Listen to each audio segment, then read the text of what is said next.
Pavlos from WiRE's collect and enriches real estate data, right? The same like you. And he's using, GIS technology to analyze and visualize data. So let's try all together to match the data transparency and the AI analytics. And Pavlos, please elaborate more on this. How this relate to corporate and retail clients? Tell us about WiRE's, please. Sure. So, sorry.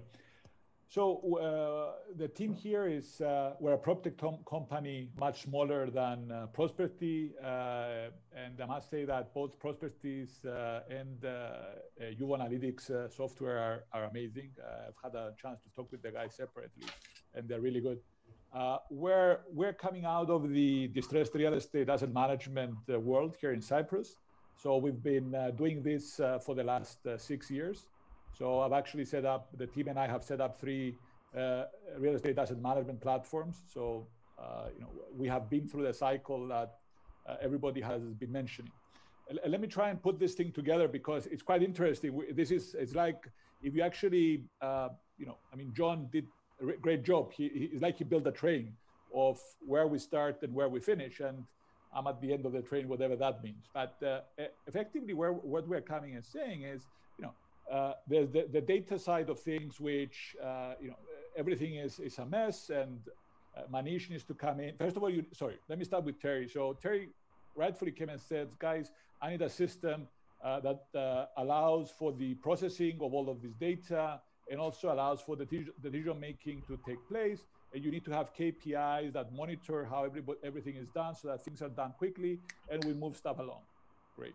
Manish comes in at the beginning and says, guys, for me to underwrite, I need to get the data, I need to clean the data, enrich the data, and I need to come up with a value that is sort of okay, but good enough within the short time frame to feed into the transaction that Timur was mentioning through his platform, or maybe it's a secondary trade, so that covers there. They go into Terry's software, things are managed, and then they are pushed across to Antonis and to the Prosperity to come out on the other side.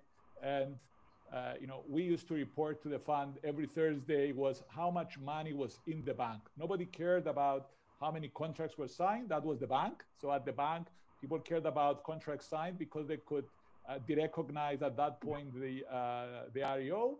When we switched around and we went to the private equity fund, everything was about how much money do we have in the bank. That was a big thing.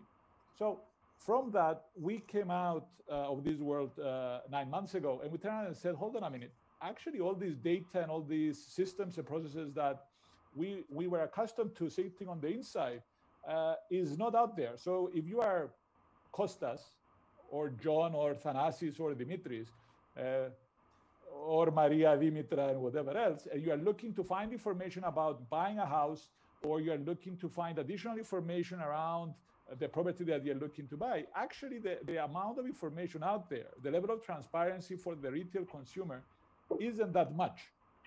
So we sort of sat there and said, let's look at the market and see what's happening. So what you have is, you have the banks, which 20 years ago gave out thousands of loans to people. Those loans defaulted. The banks consolidated themselves into 4.5 banks, and then these massive NPL trades that are moving out, right? So these NPL trades are effectively moving the loans outside the banking system. And then each of these portfolios with their lovely and grandiose names are going to push out all these thousands of real estate into thousands of consumers, right? So you have thousands of people who took the loans, consolidated into the 4.5 banks, 10, 15 trades have happened, that are going to happen, and then the services are going to push everything out to thousands of consumers again for the cycle to be complete.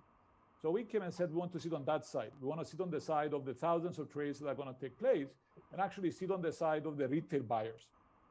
And that's what we are doing effectively. We're using the know-how that we've collected over the last 6-7 years, collecting data, building maps, building analytics, building KPIs, building systems for the funds and for the banks. And we're sitting on the other side for the retail consumer, and we're trying to give them transparency when it comes to buying an individual asset. But we go beyond the transaction because rightfully, like Andonis has mentioned, is not only about the purchase, right? Because when you do the trade and the money comes in, there's 1,000 other transactions that could potentially happen that people are not capturing right now.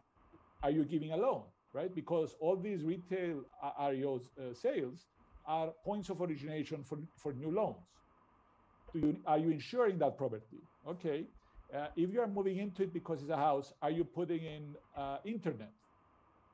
Are you moving into the property so you need a moving company to move you in? Are you buying furniture? Are you doing anything else associated with it? So effectively, we're sitting on this side and coming and saying, okay, I want the thousands of small consumers who are going to come and buy these REOs or foreclosed assets, and I want to transact with them. I want to give them transparency and then facilitate that trade as much as I can. I must say, just to give my 2 cents, it's amazing that everybody is focusing on systems and data, because I think it's important for people to realize that if the data isn't clean, then the level of haircut that a fund would put on underwriting is anything between 20 to 40%. I mean, that was what we used to do, right?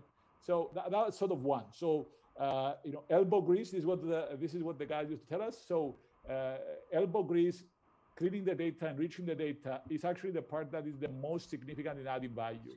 And then from that point on, if your systems are great with what Qualco is doing and what the guys are doing, with the discount rates being anything between 10 to 15%, depending on where you are in the market, right? Time matters a lot. So systems and quick decisions and the KPIs so that you report to your boss and the boss to the boss's boss and then off somewhere in New York or whatever things are, those are great things.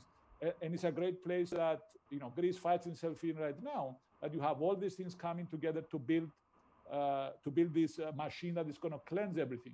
But that's why I think we're closer to where Andonis is, and we're sitting at the end of the trade and say, okay, onboard the assets and then bring them to us for Andonis to sell, and hopefully me to do everything else that's associated with it. That's great points, and you are too clear. So I have really no